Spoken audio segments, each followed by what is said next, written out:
All in the Family probably wouldn't get on the air today. A brilliant show, but because of what they did, it probably wouldn't go today, just because of the things Archie Bunker said. Being an Asian American actress, I mean, I get stereotyped all the time in terms of what I'm asked to audition for, the types of roles I'm auditioning for. You can feel it when it's not funny. You can feel it if someone makes a racial comment and there's hatred behind it. There's an awkwardness in the room. I was playing all the stereotypes. I was a massage parlor girl. I had an accent, and on top of that, they wanted me to be topless. Welcome to Speaking Freely, a weekly conversation about free expression and the arts. I'm Ken Paulson. What this is all about is your right to freedom of speech. What made America great is an independent, vigorous press. If a jerk burns a flag, America is not threatened. Political speech is the heart of the First Amendment. For expressing their religious beliefs. Now is the time to make justice a reality for all of God's children. Our guests today are two young performers featured at the U.S. Comedy Arts Festival in Aspen. Joining us today, Michelle Krusiec and Alonzo Bodden. Welcome. Thank you. Thanks. You come from different aspects of the performing arts. Michelle, in your case, you've had a lot of success, early success in television. Alonzo, you're a stand-up. What brings you to this festival? Well, I was invited to do my one-woman show, which is called Made in Taiwan, and it's a project I've been working on for several years now. So somebody got wind of it and just got into the process, and so they asked me to come here, and it's been really exciting. And you are walking the halls with literally hundreds of stand-up comics.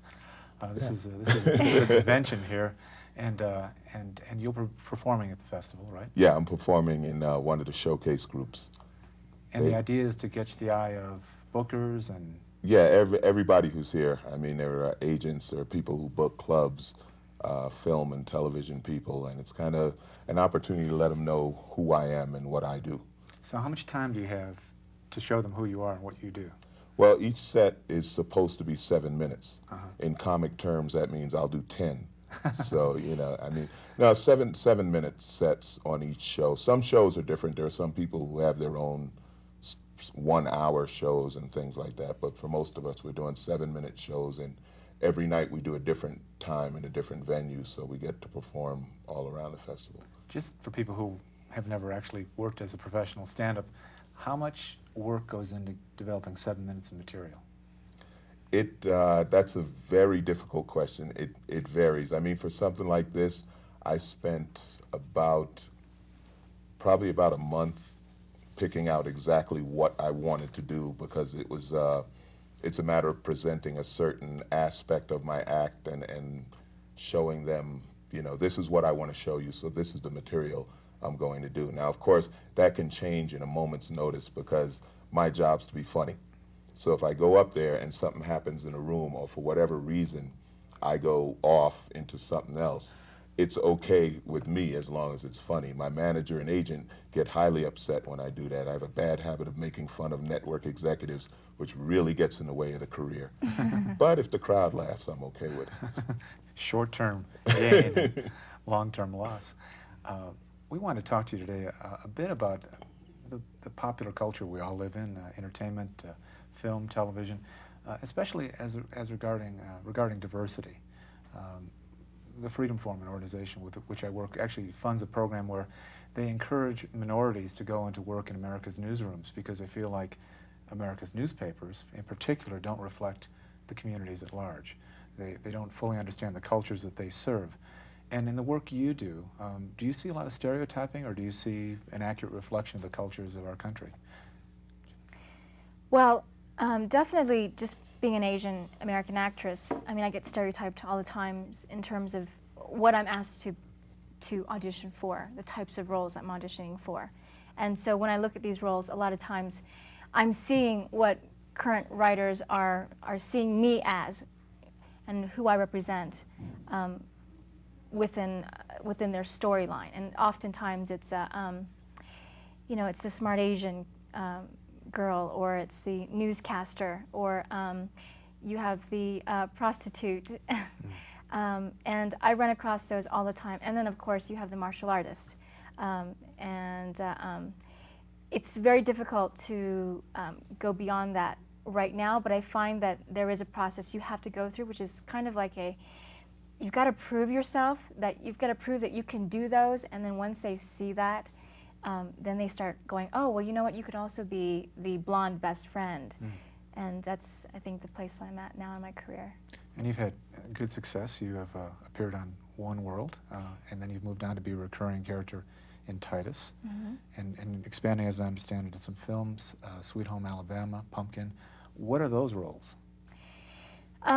Actually, in Pumpkin, I am the film's very clever. It takes a lot of stereotyping and parodies it, and also satires.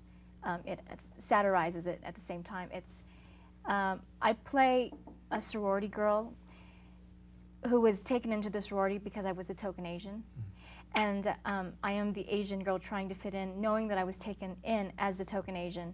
And so it's kind of it's a double-edged sword that my character has. That even though I know I was accepted because of my race, I'm also ignoring that fact. But it's also played against me as well in the film. It's kind of difficult to explain, but there's a lot of references of like, oh, even her, even she can do it as well, just because I'm Asian American.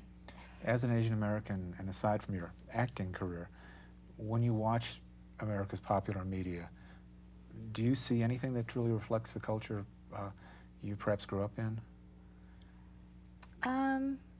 No. I know you've, if you could talk a little bit about your background, because it plays a major role in Made in Taiwan. If you could just give us some sense of what that show is about. Well, my show starts out talking about how I grew up with the insecurity of being Asian and wanting very much to deny that as a child, and how I struggled with that acceptance. And I look at it through more of a comedic eye, because as an adult you look at it and you think these are the things you did, because you were trying to cover up who you were ethnically. And that's the background in which I introduced the show, but I don't really stay there for very long. I introduce that as a part of myself, and then I go into the world of my family life, my parents, specifically my mother, and how their psyches affected my psyche, and how my mother's standards were imposed upon me, and how my mother, even though she's very old school Asian, became Americanized, and she changed her values in accordance with her own Americanization, which then affected me because here I was struggling to be American totally and deny my Asian self. So it's a very complex journey. And what kind of reaction are you getting from audiences? It's been fortunately wonderful. It's been really, really great. Almost everyone has remarked on, even though it's a very specific journey, it's been very universal, because when it boils down to it, human relationships, and the ones that I focus on, which are my mother and I, our mother-daughter relationship, it becomes universal. And even though it's a little culturally specific in the beginning, it has nothing to do with just being Chinese in the end. Alonzo, we had a chance to talk a little bit before we sat down here. And of course, race plays a role as well in stand-up comedy. Yeah. Is there a difference in the kind of comedy that a black comic is expected to do as opposed to a white comic? Well, that's a very interesting thing in the business. Stereotypically, yeah, there are definitely expectations, and I think a lot of it had to do with like shows like Def Comedy Jam, which gave everybody meaning the decision makers as to who does what in television and film, that they got this impression of black people as like, okay, they're all from the hood, and they all have a issue with white people, and that they don't know their dad, and this and that, because that's what a lot of the jokes on that show were about. So it made it difficult for me, because that's not my background. I come from I'm from New York. I grew up in the suburbs, middle class. My parents are together. They've been married for 40 some odd years, so that's not my reality, and yet I'm still black. And the joke that we have, because there are a few other guys who I know who are like me, it's like we go on auditions and it's like, oh man, I'm not black enough, you know. And they'll never say that, but you know that that's true. It's like even the way we speak. If you speak the way I do, and you know, then it's like, well, can't you like, you know, add a little something to that, you know, a little slang, you know, or whatever. And it's comical because you know what they want to say, but they don't know how to say it. They're afraid to say it, so it becomes comical to us. The other side of the coin is being a comic. We play on stereotypes. I mean, of course I use stereotypes in my act. When I hit the stage, they see a huge black guy, you know, and if I'm in an predominantly white area, they're going to notice that and maybe be a little afraid. And I play with the fear. And what happens is after a few minutes, they get at ease. They're like, okay, this one's not angry, so we're okay here, you know. And a lot of that, again, it has to do with how I grew up. I grew up being bused to white schools, you know, before it was this huge issue. And what happened was, as a result, I'm comfortable around white people. I have, you know, I mean, I'm not naive. There are race issues that go on. I think the other thing is with like, you know, the MTV culture, for lack of a better description, the black and white thing has crossed over so much. You know, you go to places that there are just no black people, and all the kids are dressed just like they're living in the hood, you know, and they talk like they're from the hood and things like that. And that's comical to, you know, that's comical too, because it's like, okay, you're playing at something, but you don't really understand it. But again, if you're a comic, you know, as long as you're funny, you can cross all of those lines. And that's a big part of our job.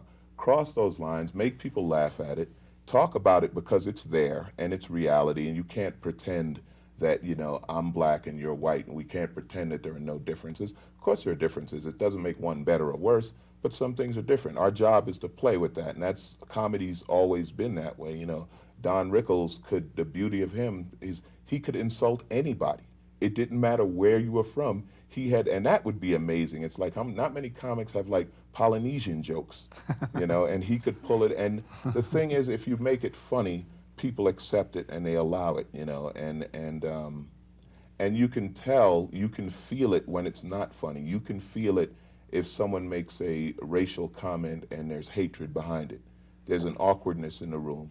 And if they're doing it and it's funny, the awkwardness is removed from it, you know, and it's difficult to explain, but it's something that we do. Michelle, I'm curious, have you ever turned down a job because it was stereotypical? You know, I have a role on an HBO series called The Mind of the Married Man, and when I first got the sides, which it's the excerpt of the script in which you used to audition with, I literally read them, gawked, and dropped the papers and called my manager, and I almost freaked out because it was so stereotypical. I was playing all the stereotypes. I was a massage parlor girl. I had an accent, and on top of that, they wanted me to be topless. And it was like, you know, why don't you just make me a bad driver on top of that, you know?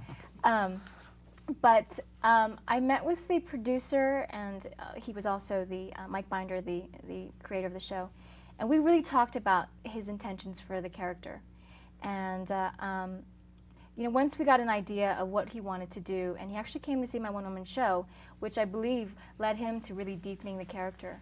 You know, once we got to a basic understanding of what we both were looking for, and what his intentions were, I was able to sort of step beyond that and say, well, listen, this is a stereotypical character, but I think I'm a complex enough actor to bring more to the stereotypicality of this character than maybe somebody else. And if there's anybody who's going to do that, I would like to be the person in charge of doing that. So it was very stereotyped, but you know, I sort of thought, let me figure out how I can add a little more depth to this person. Because really, there are Asian massage girls out there. It's not like they don't exist, and it's not like just because a character has an accent, they should be demeaned in any sort of level. And so, you know, for me, I have to figure out this person and create that person, and not look at it and say, well, I am playing a stereotypical character, because otherwise you're not going to create any sort of real human being. So when you finally saw it on screen, did you pull it off? Yeah, because, you know, I pulled it off. I pulled my top off. Yeah, you know, my character was throughout the entire series, and I end up dropping my accent in the very end of this the season finale, and you discover this massage parlor girl is just this college kid who just does this accent to make her customers feel very comfortable. We did get to a level where the character arced, so I was very happy. Just as there are presumably Asian massage parlor employees, there are probably African Americans who sell drugs and stick up convenience stores. Absolutely. Absolutely. That may be true. And yet, I think you see a lot of comics who actually play to some stereotypes. Yeah, definitely, definitely. And may be guilty of reinforcing some? Well, I do it at times. I mean, I'm not going to sit here and say I'm above that. I do jokes about stereotypical experiences that I've never had because it's funny, you know, jokes about being in jail or whatever. Have you been in jail? Just for one night. You had to bring that up. You And couldn't let that go. No, those words didn't come from my mouth. Yeah, but you could have let it go at what I said. But no, it's okay. All right. It's okay. This is speaking freely. I've been to Asian massage parlors too, so let's just get it all out right now. Okay, good. But do you draw from real life for your routine? Oh, absolutely. Yeah, I draw on my experiences and the stereotypes. Yeah, we play to them, and I play to them, and comics play to them sometimes.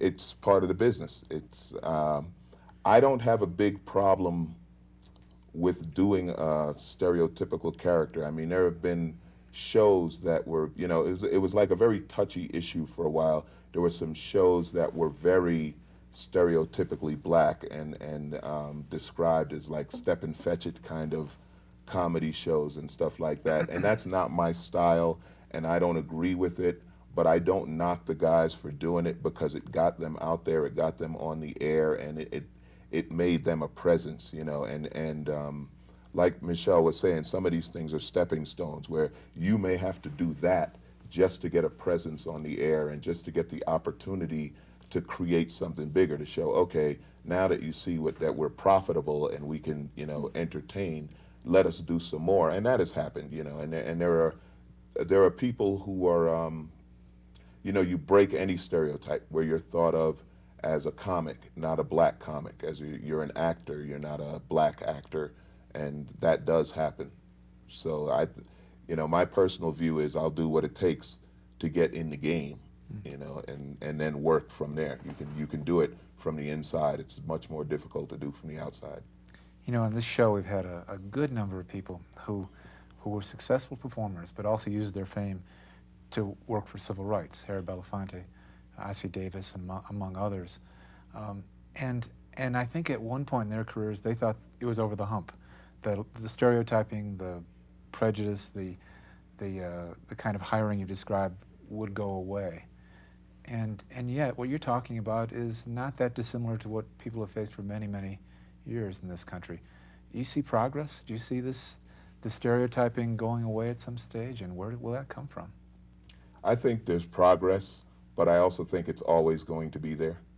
Well, I mean, I can't speak for, maybe always is a wrong word, maybe I can't speak in perpetuity, but it definitely goes on. And again, to me, it's almost like I prefer people admit it. You know, why not just say it because it's true? It's almost more frustrating to dance around it when you know it and the person at the other end of the table knows it, but you can't say it for whatever reason. That's almost an annoying part of the game. But yeah, I don't know that I know it hasn't gone away. It's maybe not as prevalent or as blatant as it has been, but it still exists. Michelle? Yeah, I mean, that's really tough because, you know, I've definitely, it's pilot season right now, and I've been witnessing a lot of projects where a lot of the networks have openly said, we want to be ethnic. We want to support, you know, casts that have diversity. And it's wonderful in the sense that they're taking a really active approach, but I find that, you know, the intention and the outcome are two very different things. And so I think the intention is there. I just don't know if necessarily the execution always gets completed.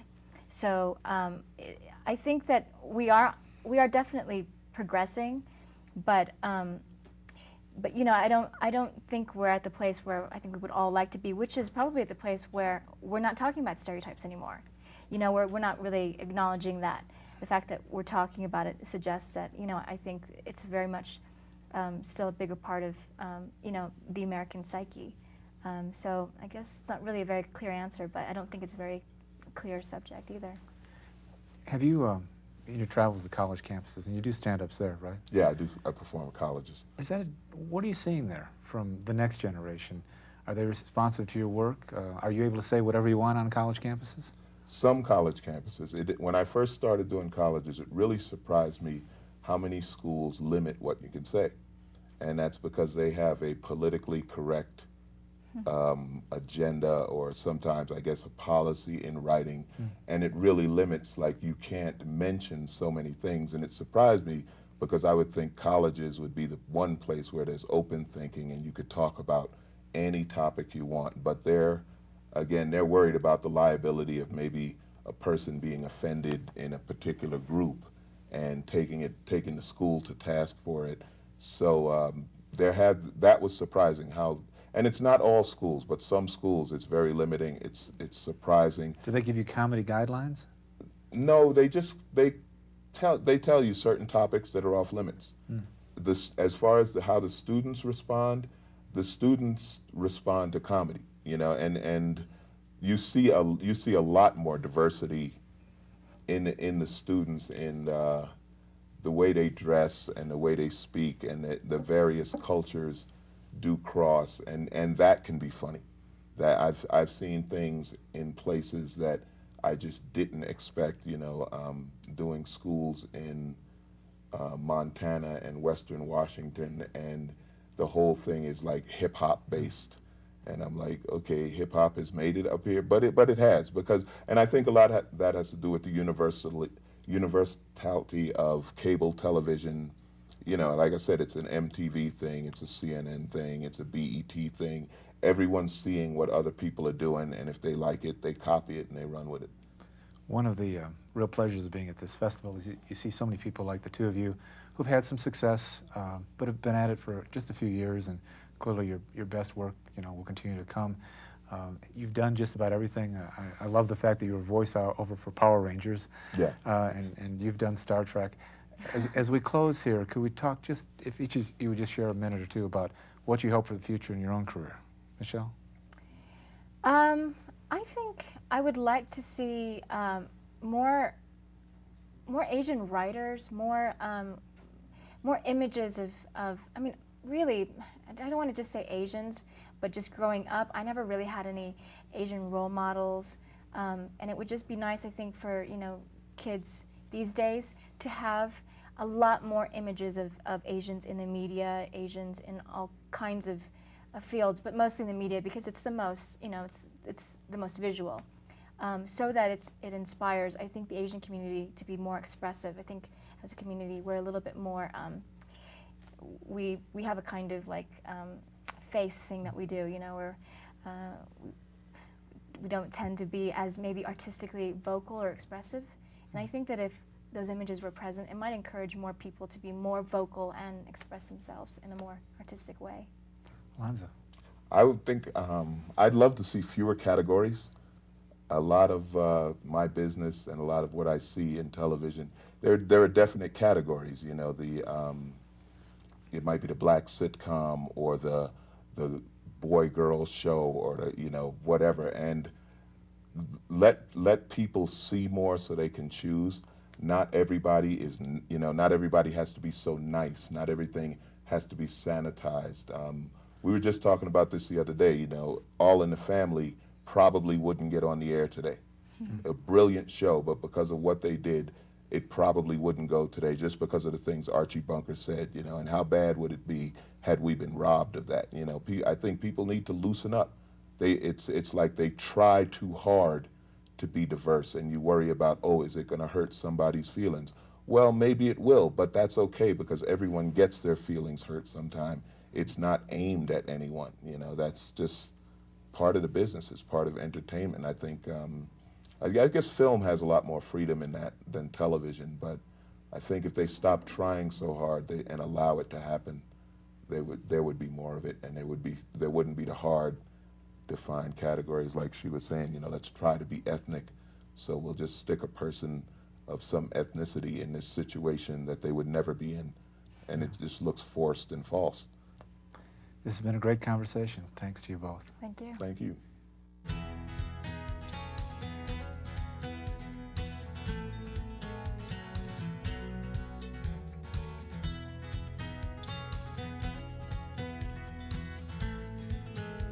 Join us next time as we continue our discussion on free expression and the arts.